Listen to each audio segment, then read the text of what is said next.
নমস্কার। আজ আরেকটি নতুন গল্প নিয়ে এলাম। নেটফলিং প্রকাশিত অনামিকা এবং বইয়ের থেকে নেওয়া। গল্পের নাম থ্রি মাস্কেটিয়ার্স।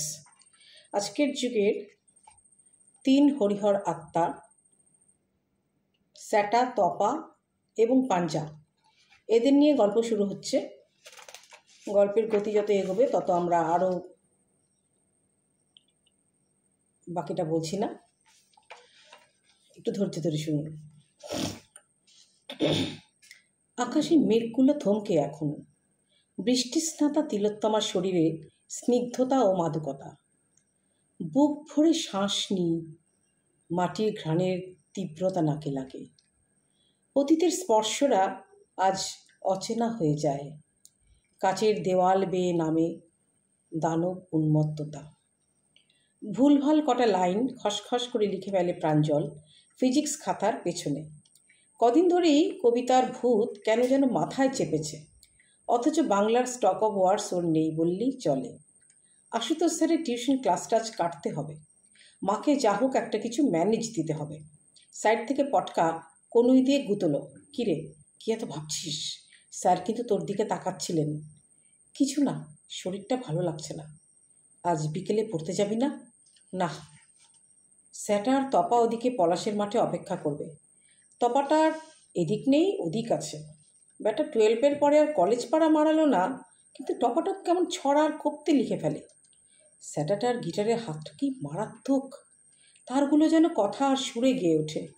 হ্যাঁ, আমারই কোনো গুণ নেই। মায়ের স্বপ্ন সাকার করতে গিয়ে এই ফিজিক্সের কচকচানি সহ্য করতে হচ্ছে। পনিটেলটাও কেটে ফেললাম কলেজে ঢোকার আগে। মিতুরা যখন স্যাটার দিকে মুগ্ধভাবে তাকায়, বুকটা কোকিয়ে ওঠে আমার। গতবার পুজোর আগে মিতুর সাথে আবার বাজালো স্যাটা এক স্টেজে। মা তো হাততালি থামাচ্ছিলই না, শুধু আমার স্বপ্নের কথাই কোনো দিন জানতে চাইল না মা। আমি যে লিরিসিস্ট হতে চাই। বাবার পুরনো ডায়েরিটা লুকিয়ে কেন রেখেছিল মা? ছেঁড়া পাতাগুলোতেই বা কী লেখা ছিল? এই সত্যিটা আমার জানতেই হবে মা। বিকেলে টিউশনির নাম করে বেরিয়ে পড়ল প্রাঞ্জল। পলাশের মাঠে সন্ধে নামতে চলে। স্যাটা আর তপা একটা গানের সুরে মজে থাকে। প্রাঞ্জল মল্লিকপুরের বাসে টিকিট কেটে জানালা সিটটা পেয়ে বসে পড়ে। যেতে আসতে প্রায় ঘন্টা দেড়েক। বাড়ির কাকুর বাড়িটা খুঁজে পেতে যা সময় লাগে। মাকে বলতে হবে স্যার আজ এক্সট্রা ক্লাস নিয়েছেন। ভাগ্যিস একটা কাগজে বাড়ির কাকুর ঠিকানাটা টুকে রেখেছিলাম। এখানে নামার পর থেকেই মোবাইলটা সুইচ অফ হয়ে গেল। তাড়াহুড়োয় চার্জ করতেই ভুলে মেরে দিয়েছি। বাসে বসেও স্যাটার ফোনটা ইচ্ছে করেই ধরলাম না। এখনই কাউকে কিছু বলা যাবে না। ওই দুটোকে বিশ্বাস নেই। সব কিছুতেই হয় রহস্য, নয় আধা ভৌতিক ভাবনা মাথায় চালান করে। একটু অন্যমনস্ক হয়ে পড়েছিল প্রাঞ্জল। হঠাৎ একজনের সাথে ধাক্কা লাগে জোরসে। ধুর মশাই, অন্ধ নাকি? মেয়েটির কালো চশমা রাস্তায় ছিটকে পড়ে। কোনো মতে লাঠিটা চেপে ধরে সে নিজেকে টলায়মান অবস্থার থেকে বাঁচায়। আপনি বুঝি এখানে নতুন? মেয়েটির স্থির চোখের মণি দুটো দেখে ঠক্কর খেলো মনে মনে প্রাঞ্জল। একটু সামনে নিয়ে বলল, কি করে বুঝলেন? আমাকে এখানে সবাই চেনে, তাই আমার সত্যিটাকে কেউ তুলে ধরে না আপনার মতো। আপনি ঠিকই ধরেছেন, আমি অন্ধই। বুকের ভেতরটা ছ্যাঁত করে উঠল প্রাঞ্জলের। প্লিজ কিছু মনে করবেন না। I am extremely sorry. It's okay if you don't mind. লাঠিটাকে এদিক ওদিক ঠোকরাতে লাগলো মেয়েটি। পাথরের রাস্তায় ঠনঠন শব্দ উঠছে। প্রাঞ্জল নিচু হয়ে রোদ চশমাটা তুলে মেয়েটির চোখের কাছে ধরতে যেতেই মেয়েটি বলে উঠল, আরে না না, পড়াতে হবে না। প্রাঞ্জল চমকে উঠল, অবাক হয়ে তাকিয়ে রইল মেয়েটির দিকে। একসময় মেয়েটি নীরবতা ভাঙল। কার বাড়ি যাবেন? বাড়ির চক্রবর্তী। সোজা এগিয়ে গিয়ে ডান দিকে যে রাস্তাটা বেঁকে গেছে তার একদম শেষ প্রান্তে একটা পুকুর দেখতে পাবেন। আর একটু এগিয়ে একটা জামরুল গাছ, আর তার দুটো বাড়ি পরেই। ধন্যবাদ আপনাকে, কিন্তু আপনি এভাবে একা? ও আমার অভ্যেস আছে। আপনি এগোন, এরপর খুঁজে পেতে অসুবিধে হবে। আলো কমে আসছে। কি করে বুঝলেন? পাখিরা ঘরে ফিরছে। কিছুক্ষণ মেয়েটির চলার পথের দিকে এক মনে তাকিয়ে থেকে একসময় পা বাড়ালো প্রাঞ্জল। কি ব্যাপার বলতো তপা?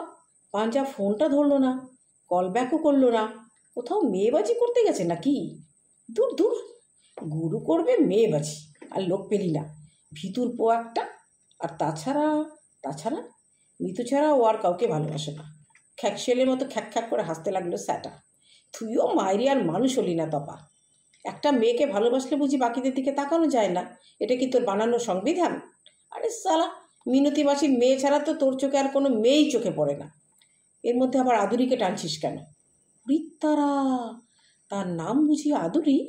তা হয়েছে নাকি গুরু কোনো আদর টাদর? স্যাটার স্যাটার গিটারটা নিয়ে টুংটাং করে সুর তুলছিল তপা। হঠাৎ গিটারটাকে সশব্দে কালো ব্যাগটার উপর রেখে উঠে দাঁড়ালো তপা। একটা নিষ্পাপ বাচ্চা মেয়েকে নিয়ে আজে বাজে কথা বলে আমার মেজাজটা খিচিয়ে দিস না স্যাটা। সবাইকে নিজের মতো ভাবিস না। মেয়ে দেখলে তো জিভ দিয়ে তোর লাল ঝরে। মেয়েদের সম্মান করতে গেলে কি শ্বাসনালি চেপে যায়? আমাকে কি রামকৃষ্ণ পেয়েছিস? সারা বিশ্বের মেয়ে দেখলেই মা মা করে ঘন্টা বাজিয়ে পুজো করব? সবাইকে মা ভাবলে সালা মা বানাবো কাকে? আগুন ঝরছে যেন তপার চোখ দিয়ে। ঘেন্নায় মুখটা ফিরিয়ে নিয়ে দূরের ডুবন্ত সূর্যের দিকে তাকালো সে। পলাশের মাঠে তখন আলো আধারের মিশেল। প্রকৃতির কোলেই শুধু আধার ঘনায় না, মানুষের মনেও আধার ঘনায়। প্রকৃতিতে যেন চলে ভারসাম্যতা রক্ষা প্রতিটি সম্পর্কের বুনোটে বুনোটে। ভেতরের জমা রাগ ও বিতৃষ্ণাগুলোকে উগরে দিতে স্যাটার দিকে তাকিয়ে একদলা থুতু মাঠের ওপর সশব্দে ছিটিয়ে গটগট করে বড় রাস্তার দিকে এগিয়ে গেল তবা। যাস সালা, সত্যি কথা বলি তো আমি তাই চরিত্রহীন। পেটের মধ্যে শয়তানি ভাবনাগুলো শামুকের খোলসে পুরো অভিনয় করলেই আমি নায়ক। ধুস, এগুলো কোনো বন্ধুর জাতি না। বন্ধুত্বের মধ্যে অত আড়াল ডাবডাল কিসের? সালা, মিশবই নাই রে এই আতেলগুলোর সঙ্গে। মেয়ে শেখাচ্ছে আমাকে, মেয়ে। স্যাটা বহুত সতী সাবিত্রী দেখে নিয়েছে রে সাল্লা। যা চলে লাগা গিয়ে তোর পাঞ্জা গুরুকে।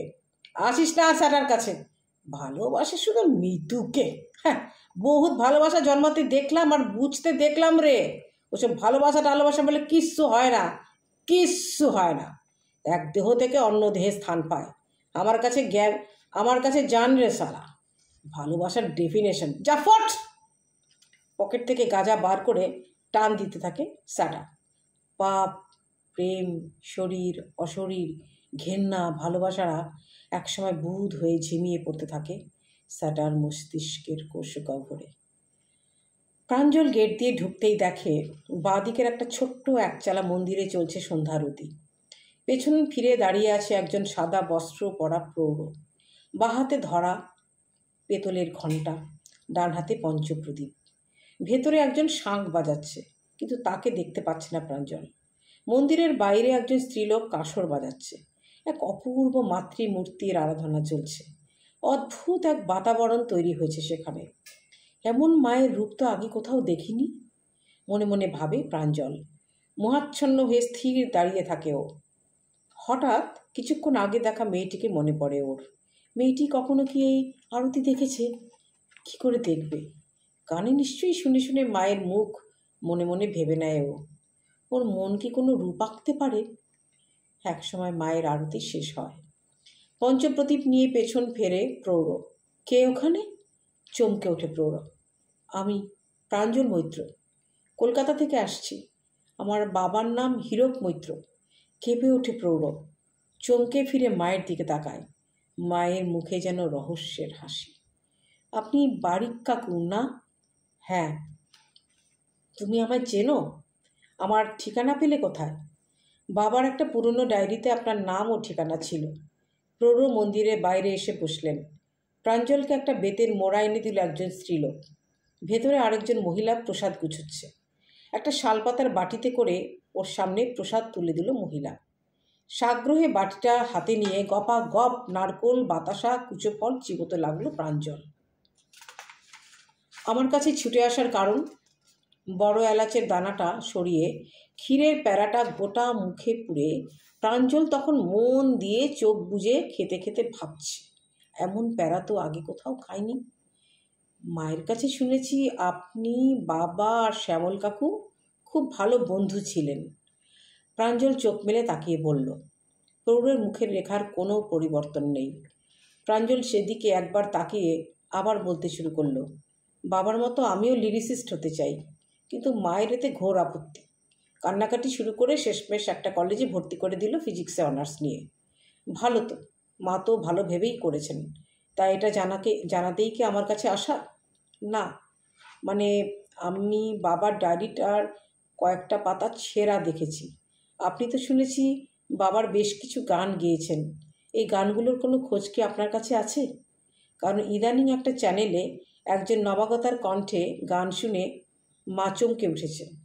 মায়ের দাবি ওটা বাবার লেখা গান, আর এর উত্তর আপনার কাছেই আছে। যদিও আজ যে এসেছি আপনার এখানে সেটা মাকে জানাইনি। কেন মিথ্যে বলছো? তুমি তো আসলে এসছো বাবার মৃত্যুর কারণ জানতে। প্রাঞ্জল চিবনো বন্ধ করে তাকিয়ে রইল প্রৌঢ়ের দিকে। মনে মনে ভাবল, ইনি কি করে বুঝলেন? সব সত্যি জানতে নেই, কিছু কিছু সময় তাতে আরও মনোকষ্ট বাড়ে। আপনি গান ছেড়ে দিলেন কেন বারিক কাকু? যেদিন জেনেছি জগৎ সংসারটা একটা মিথ্যে দিয়ে মোড়া, সব সম্পর্কগুলো আমার কাছে মৃত হয়ে গেল। আমি ডুবলাম, ডুব দিতেই লাগলাম, এখনও দিয়ে যাচ্ছি। কিসে কাকু? প্রাঞ্জলের গলায় কৌতূহল। ভাব সাগরে। সেটা কি? তাতে ডুব কি করে দিতে হয়? আমি পারবো? হ্যাঁ, পারবি। তবে তবে তবে কি? আত্মশুদ্ধি করে, নিবেদিত প্রাণ হয়ে, সব আজে বাজে ভাবনাগুলো কর্পূরের মতো উবিয়ে দিয়ে মনটাকে একটা আলোর সুড়ঙ্গে প্রবেশ করাতে হবে। পাশ থেকে একজন স্ত্রীলোক বলে উঠল, ছেলেটা এত দূর থেকে এসছে, ওর মাথাটাকে কি না খারাপ করলেই নয়? প্রথম দিনই কি দরকার এত ভারী ভারী কথা বলার? ভারী ভারী কথা না বললে মাথা থেকে অকেজো সব বস্তুগুলো নিচে নামবে কি করে? মুড়ির টিনকে যেমন ঝাঁকিয়ে ঝাঁকিয়ে ফাঁকা করে ওর ওপরে আবার মুড়ি ঢালতে হয়, তেমনি পুরনো ভাবনাগুলোকেও ঝাঁকিয়ে নাড়িয়ে নিচে ফেলে দিয়ে তার ওপর নতুন ভাবনা ভাবতে হয়, ভরতে হয়। যত দিন যাবে তত দেখবি মানুষে মানুষে কত ফারাক, তোর জানার চেনার বোঝার কত ফারাক। কোনো মানুষকেই বেশি চিনতে যাস না, তাতে ঠকতে হয়। মাকে যত জানবি চিনবি তত শান্তি পাবি, স্বস্তি পাবি। তবে পুরোটা জানাও খুব কঠিন, খুবই কঠিন। তুমি আজ থেকে যাও না বাছা, মহিলা শান্তস্বরে বলল। না, আসলে মা তো চিন্তা করবে, আরেকদিন আসবে। প্রথম দিন এলে ভাত খেয়ে গেলে আমাদের ভালো লাগতো। কাউকে জোর করতে নেই, পেরেছিলে তাকে ধরে রাখতে? প্রৌঢ়ের এক কথায় থেমে গেলেন মহিলা। আপনি বুঝি কাকিমা একদিনে সব প্রশ্নের উত্তর পেতে চাস? মনে মনে হোঁচট খেল প্রাঞ্জল। কেমন রহস্যময় মানুষ এই বারিক কাকু, সব কথাই কেমন ঘুরিয়ে বলে। অর্ধেক কথাই তো বুঝলাম না। বাস থেকে নেমে বাড়ির দিকে এগোতেই তপাকে দেখতে পেল প্রাঞ্জল। সাইকেল নিয়ে একটা অটোকে পাশ কাটিয়ে যাচ্ছে। এই তপা! জোরে চেঁচালো প্রাঞ্জল। তপেশ ব্রেক কষল প্রাঞ্জলকে দেখে, সাইকেলটাকে এক সাইডে নিয়ে স্ট্যান্ড করালো। তুই আজ বিকেলে পলাশের মাঠে এলি না কেন পাঞ্জা? স্যাটাটা যা নয় তাই বলছিল। তুই তো জানিস তোকে নিয়ে কেউ ফালতু বকলে আমার মাথায় খুন চেপে যায়। প্রাঞ্জল সব শুনে বলে, মাথা গরম করছিস কেন? মানুষ তো নিজের ভাবনার যা পরিধি তার মধ্যেই ঘুরপাক খেতে থাকে। আমাদের মনটাকে যদি কেন্দ্র ধরি তাহলে আমাদের কাজ অকাজ, চাওয়া পাওয়া, ভাবনা রুচিবোধ সব ব্যাসার্ধের মতো আবর্তিত হয়ে আমাদের মনের চারপাশে ঘুরতে থাকে। তুই তোর মতো করে ভাববি, স্যাটার মতো করে, আর আমি আমার মতো করে। তাই জন্যই তো আমরা প্রত্যেকে স্বতন্ত্র। স্বতন্ত্র আমাদের কর্মে, আমাদের চেতনায়, আমাদের মননে। চাপ বাবা, তুই এরকম তত্ত্বকথা কপচাচ্ছিস যে? একটা প্রবাদ আছে না, সৎসঙ্গে স্বর্গবাস, অসৎ সঙ্গে সর্বনাশ। তুই কোথায় গেছিলি বলতো? সময় হলে সব বলব। এই তিতির ওঠ মা, সকাল হয়ে গেছে। তিতির পাশ বালিশটাকে জড়িয়ে পাশ ফিরে শুলো। আমি জানি মা, সকাল হয়ে গেছে, শরীরটা ম্যাজ করছে, আর একটু পরে উঠব। গলা সাধবি না আজ? না, সন্ধ্যের সময় পুষিয়ে নেব। আভাদেবী তিতিরের কপালে হাত রাখলেন। জ্বর করল নাকি? দিনকালের যে অবস্থা, ওসব রোগব্যাধি হলে চিকিৎসা করাবেন কি করে? হে ঠাকুর, রক্ষে করো মা, তোমার থানে বাতাসা চড়াবো। মনে মনে বিড়বিড় করলেন আভা দেবী। হ্যাঁ রে, বামুন ঠাকুরের বাড়িতে আর যাবি নে? সোমবার আজ, মায়ের পুজো, তুই না গেলে। উফ, যাবো তো, কানের কাছে বক বক করেই যাচ্ছ। তোকে একটু লাল চা করে দিই? না, অনেক দিন তো বলেছি, ভুলে যাও নাকি? চক্রবর্তী মশাইয়ের চোখ বারে বারে উঠোন পেরিয়ে রাস্তার দিকে চলে যাচ্ছে। মনে মনে অস্থির হয়ে উঠছেন তিনি। তিতির মা এখনও এলো না তো? ওর হাতের জবার মালা দিয়েই আজ এতগুলো বছর পুজো হয়ে আসছে। মেয়েটা চোখে না দেখেও এমন নিপুণ হাতে মালা গাঁথে যে মায়ের কৃপা ও আশিস না থাকলে অসম্ভব। শুধুমাত্র ফুল ছুঁয়ে ছুঁয়ে অপরাজিতা, বেলপাতা, জবার মালা এমনভাবে কী করে যে তৈরি করে মেয়েটা! মা, এ কেমন তোমার লীলা মা? তুমি যদি ওর ভেতর অধিষ্ঠিতই হও, তাহলে ওকে এত সাজা দাও কেন মা? আর কেউ মানুক বা না মানুক, মানুষ আমার আড়ালে আমায় নিয়ে যতই হাসি মশকরা করুক, আমি তো জানি মা, ভোগ নিবেদনের পরেই তুমি তিতির মায়ের মধ্যে আবির্ভূত হও। আমার শরীরে যে শিহরণ জাগে, যে ঘোর, যে অনাবির আনন্দ সাগরে তুমি আমায় ভাসিয়ে রাখো, তা জগৎ সংসারে নিত্যদিনের গৃহী জীবনে সদাব্যস্ত মানুষদের বোঝানো কি সম্ভব? আমি তা করার চেষ্টাও করি না কোনো দিন। আমার বিশ্বাস, আমার চাওয়া পাওয়া, আমার তৃপ্তি, আমার প্রাপ্তি আমি কাকে বোঝাতে যাব, আর কেনই বা বোঝাবো? যে বোঝার, জানার, চেনার, সে বুঝবে, জানবে সব। বাকি সব তোর হাতে মা। জেঠু, আজ দেরি হয়ে গেল। তুমি চিন্তা করো না, আমি এক্ষুনি সব মালা গেঁথে দিচ্ছি। ভোগ রান্না শেষ না জেঠির? এই তো রে, খিচুড়ি নামলেই শেষ। তোর আজ এত দেরি হলো যে তিতির? তোর জেঠু চিন্তা করছিল খুব। মুখ ফুটে তো কিছু বলে না কোনো দিন, কিন্তু 28 বছর ধরে তো মানুষটার সাথে আছি, ওর মনের গতিবিধি সব আমি জানি। নেহাত সরাসরি মা বাবাদের সাথে আমার কথোপকথন হয় না ওর মতো। তুমি কবে ধরতে পারলে জেঠি? বিয়ের কমাস পরেই। প্রথমে ভাবতাম বোধহয় বাথরুমে গেছে, তারপর তো সন্দেহ হতেই লাগলো। রাত বিরেতে পাশ থেকে নিশ্চুপে উঠে কোথায় যায় মানুষটা। তারপর একদিন যা দেখলাম, চোখ তো চড়ক গাছ। এও কি সম্ভব? আহ, এখন কি গল্পগুজব করার সময়? মা তিতির, মন দিয়ে মালা গাঁথো মা। আজ শহর থেকে আমার এক বন্ধুর ছেলে আসবে, প্রাঞ্জল। সেদিনও এসছিল আমার কাছে। আমি এসে গেছি বাড়ির কাকু। আজ বাড়ি চিনতে অসুবিধা হয়নি তো? না, কিন্তু আপনি আমায় চিনলেন কি করে? আপনি তো দেখেননি আমায় কোনো দিন। আপনি আজও একই পারফিউম লাগিয়ে এসছেন। কি ঠিক বললাম তো? হ্যাঁ হ্যাঁ, ঠিকই বলেছেন। পুজো দেখতে এসছেন বুঝি? হ্যাঁ, হঠাৎ কি মনে হলো, চলেই এলাম। পুরোটা দেখবেন, ভয় পাবেন না কিন্তু। আমি এখনই বলে রাখলাম, পরে তো আর। মা তিতির, মালাগুলো দে এবার। তিতির একে একে বাড়ির জেঠুর হাতে তুলে দিতে লাগলো আকন্দর মালা, অপরাজিতার মালা, নিজের হাতে নিপুণ করে গাঁথা বেলপাতার মালা, রজনীগন্ধার মালা, আর সবশেষে লাল টকটকে লম্বা জবার মালা। 108টা। ঘণ্টার ধ্বনি, উলুধ্বনি আর শঙ্খধ্বনিতে গমগমিয়ে উঠল ঝিম ধরে থাকা 8 পৌরে সন্ধেবেলা। প্রাঞ্জল একসময় বুঝতে পারল যে বাড়ির কাকু কোন এক ভাবসাগরে ডুব দিয়ে মজে আছেন মাতৃ সাধনায়। আরতি করতে করতে এমন টলছেন কেন? কোনো হুঁশ নেই আশেপাশে কি ঘটছে। হঠাৎ করে একজন বারান্দার কোণে রাখা একটা মোটা পেটওয়ালা ঢাকের ওপর থেকে লাল কাপড়ের ঢাকনাটা সরিয়ে সেটা বাজাতে শুরু করলো। অবর্ণনীয় স্বর্গীয় এক পরিবেশ মুহূর্তেই যেন তৈরি হয়ে উঠল। আরেকজন এসে একটা থামে বেঁধে রাখা ঘণ্টার ধরে টানতে লাগলো।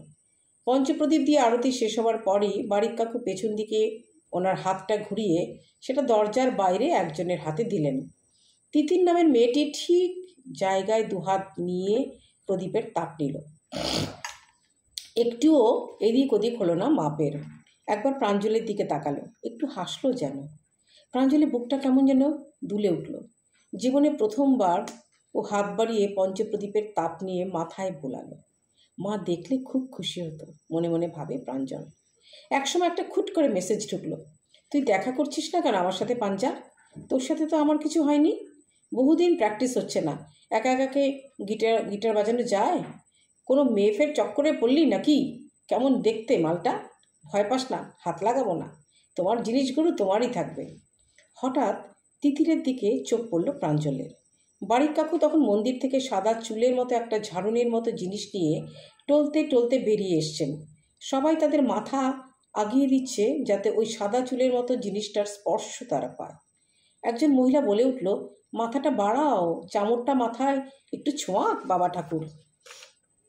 প্রাঞ্জল মন্ত্রমুগ্ধের মতো মাথাটা বাড়িয়ে দিল। কেন যেন চোখ দুটো বন্ধ হয়ে গেল মাথা বাড়াতে গিয়ে। একটু বাড়াবাড়ি হয়ে যাচ্ছে না? নিজেকে ধমকালো সে। চারদিকে একটু একটু করে লোকজন এসছে। সবারই চোখ ভক্তিতে গদগদ, কিন্তু কাউকেই বাড়ির কাকুর মতো পবিত্র লাগছে না। তবে কি উনি সাদা বস্ত্র পরেছেন বলে, নাকি অদ্ভুত অমন মায়ের পুজো করছেন বলে একটা ভীত ভাব, একটা শ্রদ্ধা ভাব আমার মনে জাগছে। একসময় মায়ের দরজা বন্ধ করে দিল বাড়ির চক্রবর্তী। ভেতরে এবার মা হয়তো ভোগ খাবেন, যা কাউকে দেখতে দেওয়া হবে না। প্রাঞ্জলে পেটটা চুই চুই করছে অনেকক্ষণ থেকে। একবার একটু উকি দিয়ে দেখেছে সে মায়ের সামনে খিচুড়ি, কয়েক রকমের ভাজা, একটা পাঁচমেশালি তরকারি, চাটনি আর পায়েস দেওয়া হয়েছে। কখন যে দরজাটা খুলবে কে জানে। হঠাৎ দেখে সবাই তিতিরের দিকে তাকিয়ে আছে কৌতূহল নিয়ে। তিতির এমন করছে কেন? অদ্ভুত আচরণ করছে তো মেয়েটা। এ বাবা, মেয়েটা তো দুলছে কেন বসে বসে? আরে, এ তো পড়ে যাবে। একসময় মাটিতে সশব্দে শুয়ে পড়ল তিতির। প্রাঞ্জল আটকে উঠল। আরে কেউ ওকে ধরুন, জল নিয়ে আসুন একটু, মাথায় লাগলো তো। না না, ওকে ছোবে না একদম, বাড়ির কাকু জোরে বললেন। কি হয়েছে ওর? সাইকো পেশেন্ট না মৃগী রুগী? কোনোটাই নয়, মা এসছেন। সবাই জয় মা করতে লাগলো চারদিক থেকে। শাঁখ আর কাসর বাজাতে লাগলো কেউ কেউ। প্রাঞ্জল একসময় বিরক্ত হয়ে উঠল। এই বিজ্ঞানের যুগে চারদিকে যখন দেশ বিদেশ এগিয়ে চলেছে গবেষণায়, খেলাধুলোয়, টেকনোলজিতে, কুস্তিতে, ক্যারাটেতে, সেখানে এক মফস্বল এলাকায় একটা মেয়ের শরীরে চিফ গেস্ট হয়ে বসে আছেন নাকি স্বয়ং মা কালী। হঠাৎ একজন নিচু স্বরে বলে উঠল, ও মা, আজকে আবার জিভও বার করেছে মা, হাত দুটো দেখো দেখো কি করতে চাইছে। আরেকজন বলল, আশীর্বাদ। সত্যি দুহাত দিয়ে আশীর্বাদের মুদ্রায় জিভ কেটে তিতির মাটিতে শুয়ে এই প্রথম কাটা দিয়ে উঠল প্রাঞ্জলের। নিজের অজান্তেই কপালে হাত ঠেকালো পদার্থবিদ্যার প্রথম বর্ষের ছাত্র প্রাঞ্জল মৈত্র। মনে পড়ল মায়ের কাছে শুনেছিল, বিশ্বাসে মেলায় বস্তু, তর্কে বহুদূর। কেউ কেউ সামনে গিয়ে কিছু প্রশ্ন করছে নিচু স্বরে। তিতির মাথা কাত করে হ্যাঁ বা নাতে উত্তর দিচ্ছে। প্রাঞ্জলের কৌতূহলী মনও চঞ্চল হয়ে উঠল পরীক্ষা করার জন্য। সে এগিয়ে গিয়ে নিচু স্বরে বলল, আমি কি সেরা লিরিসিস্ট হতে পারবো? কোনো উত্তর নেই। আবার জিজ্ঞেস করলো, বাবার ডায়েরির ছেঁড়া পাতাগুলো কি খুঁজে পাওয়া যাবে? তিতির ঘাড় কাত করে সম্মতি জানালো, সেটা কি এখানেই আছে? তিতির দুদিকে মাথা নাড়ল। হতাশ হয়ে পিছিয়ে গেল প্রাঞ্জল। হঠাৎ পকেটের ফোনটা ভোঁ ভোঁ করে উঠল। মা কলিং। বলো, ফিসফিস করে বলল প্রাঞ্জল। একটা কাণ্ড হয়েছে রে। তোর বাবার ছেঁড়া পাতাগুলো একটা প্লাস্টিকে মুড়ে খাটের নিচে একটা বাক্সের কোণে ফেলে রাখা ছিল, কিন্তু আমি তো ওটা আগেও খুঁজেছি। ওগুলো তো ওখানে ছিল না রে। কোথা থেকে এলো বলতো? সব প্রশ্নের উত্তর পাওয়া যায় না মা। বাবা, এরকম করে কথা বলছিস যে, ধম্মকমে মতি হলো নাকি? বাড়ির চক্রবর্তী তিতিরের মুখে ছোট্ট একটা শঙ্খর থেকে জল দিচ্ছেন। কিছুক্ষণ পর তিতিরের জিভটা ভেতরে ঢুকে গেল। আজ আমি রাখছি মা। তিতির উঠে বসলো একসময়, চোখ খুলল, সামনে তাকালো। প্রাঞ্জলের চোখে চোখ পড়ল, স্বাভাবিক চাহনি, যদিও সে চোখে কোনো দৃষ্টি নেই। বাস হু হু করে ছুটে চলেছে। লাস্ট বাস বলে তেমন ভিড়ও নেই যাত্রীদের। প্রাঞ্জলের মনের কোণে জমে থাকা অহংবোধে, বিশ্বাসে চির ধরল আজ। ভালো ছাত্র বলে একটা নাকুচু ভাবও ওর ছিল। তার মধ্যে একটু আধটু লিখছে আজকাল কলেজ ম্যাগাজিনে, যদিও দু একটা মেয়ে তারিফ করে তার লেখার, কিন্তু সে নিজে তো জানে বেশিরভাগ বিদেশি সাহিত্য থেকে অনুকরণ করেই সে লিখে থাকেন। একটি 19-20 তরুণী ওর দিকে অনেকক্ষণ থেকেই তাকিয়ে আছে। হঠাৎই সম্বিত ফিরে পেতে দেখলো মেয়েটি তার দিকে ইশারা করে কিছু দেখাচ্ছে। প্রাঞ্জল নিচু হতেই দেখলো একটা 100 টাকার নোট ওর পায়ের কাছে পড়ে আছে। তাড়াতাড়ি পকেটে হাতড়ে দেখলো পকেটটা ফাঁকা। তার মানে বাস ভাড়া দেবার সময় ওটা পড়ে গেছে। প্রাঞ্জল সৌজন্যের খাতিরে মাথাটা সামনে নোয়ালো। মেয়েটির মুখ বাঁধা, তাই চোখে হাসি ফুটে উঠল। প্রাঞ্জলের মনটা কেমন ভারাক্রান্ত হয়ে উঠল। এমনভাবে কোনোদিনও তিতির ওর চোখে চোখ রেখে ইশারায় কথা বলবে না, ওর দিকে তাকিয়ে হাসবেও না কোনোদিন। হয়তো হাসবে, তবে তা অনুমান করে, শুধু ভালোবেসে নয়। চমকে উঠল প্রাঞ্জল। ভালোবাসার কথা মনে এলো কেন এখন? প্রশ্নটাই বা উঠছে কেন? তবে কি সে তিতিরকে ভালোবেসে ফেলেছে? কিন্তু ওর মনে তো মিতুর জন্য সব কিছু তুলে রাখা আছে। তবে কি সব ভাওতা? ওসব ভালোবাসা বলে কিচ্ছু হয় না। স্যাটার থিওরি অবশ্য আলাদা। ওর কাছে ভালোবাসা হলো দুটো দেহের মধ্যে জন্ম হতে থাকা এক অমোঘ আকর্ষণ। যারা ভীতু তারা মন, আত্মা এ সমস্তের দোহাই দেয়।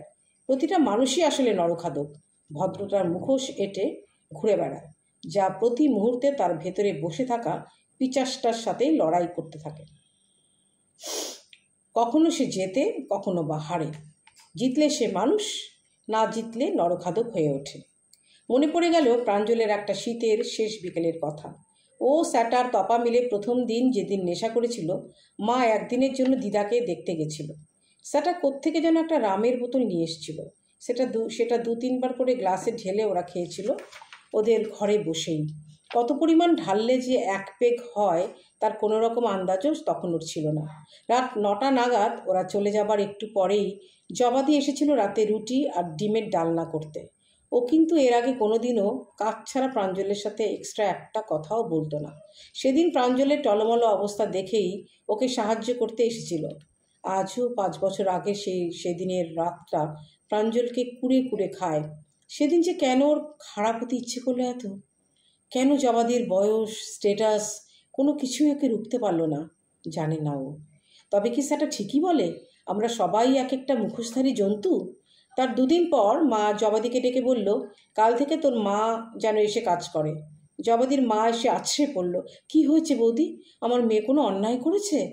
মায়ের সংক্ষিপ্ত উত্তর দরজার আড়াল থেকে শুনেছে প্রাঞ্জল, আমার ছেলে বড় হয়েছে, তাই জবা এখানে নিরাপদ নয়। ধক করে উঠল ওর বুক। মনে মনে ভাবল, মা কী করে সব বুঝলো? আমি তো সাবধানেই থাকি। রাতে খাবার টেবিলে বাবা একটাও কথা বলল না। হাত ধোবার সময় মা নিচু গলায় বলেছিল, বিছানার চাদরটা কেচে দিও। দৌড়ে এসে ঘরে ঢুকে দাগ মাখা চাদরটা একটানে উঠিয়ে ফেলে প্রাঞ্জল। টানা 1 মাস মা ওর সাথে কথা বলেনি। কি ভয়ঙ্কর কঠিন ছিল সেই একটা মাস কাটানো। তারপর থেকে কোনোদিনও প্রাঞ্জলের ভেতরে নরখাদকটা আর জেগে ওঠেনি। মিনতি মাসির গলা শোনা যাচ্ছে রান্নাঘর থেকে। মায়ের সাথে কলকল করে কথা বলছে। গলাটা আজ একটু খুশি খুশি শোনাচ্ছে। তপা কোলবালিশ জড়িয়ে আরও কিছুক্ষণ এলিয়ে থাকলো বিছানায়। হঠাৎ কানে এলো মিনতি মাসির গলা, গরিবের ঘরের মেয়ে দিদি, এত বেশি ভালো পাশ দেওয়াও মুশকিলের। এরপর যেমন তেমন পাত্তর দেখে বিয়ে দিতে গেলে মেয়ে বেঁকে বসবে দেখো, আমি আর পড়াবো না। হঠাৎ তপার পায়ে টুক করে প্রণাম করলো আদুরি। কিরে, তুই কখন এলি? তোমাকে বলতে এলাম, আমি স্টার মার্কস নিয়ে পাশ করেছি। আনন্দে আদুরিকে কোলে তুলে নিয়ে ঘরের মধ্যে গোল হয়ে ঘুরতে লাগলো তপা। আদুরি তপার 2 হাতের শক্ত বাঁধনে ছটফট করতে লাগলো। ছাড়ো তপেনদা, আমি এখন বড় হয়ে গেছি। কিসের বড় হয়েছিস রে? আমার কাছে তুই এখনো ছোট্ট আদুরি আছিস। এত ভালো রেজাল্ট করেছিস, কি খাবি আজ বল? ডেভিল চপ না দই ফুচকা? কিচ্ছু খাবো না, তুমি ছাড়ো আমার, মা দেখলে কিন্তু খুব রাগ করবে। আদুরিকে কোল থেকে নামাতে যেতেই তপেন বুঝতে পারল আদুরিকে আর স্পর্শ করা যাবে না। আদুরি সত্যিই বড় হয়ে গেছে। ছাদে গিয়ে দক্ষিণ পশ্চিম কোণে গিয়ে একটা সিগারেট ধরাল তপা। 3-4 টান দিতে না দিতেই কাশতে শুরু করলো। চমকে উঠল কাপ প্লেটের শব্দে। তোমার গ্রিন টি, কার্নিশে রেখে দে। তবুও হাতে নিয়ে চুপ করে দাঁড়িয়ে থাকলো আদুরি। কি হলো, গেলি না? ওখানে কাপ পটি করে রেখেছে, আমি দাঁড়িয়ে আছি, তুমি হাতেরটা শেষ করে নাও।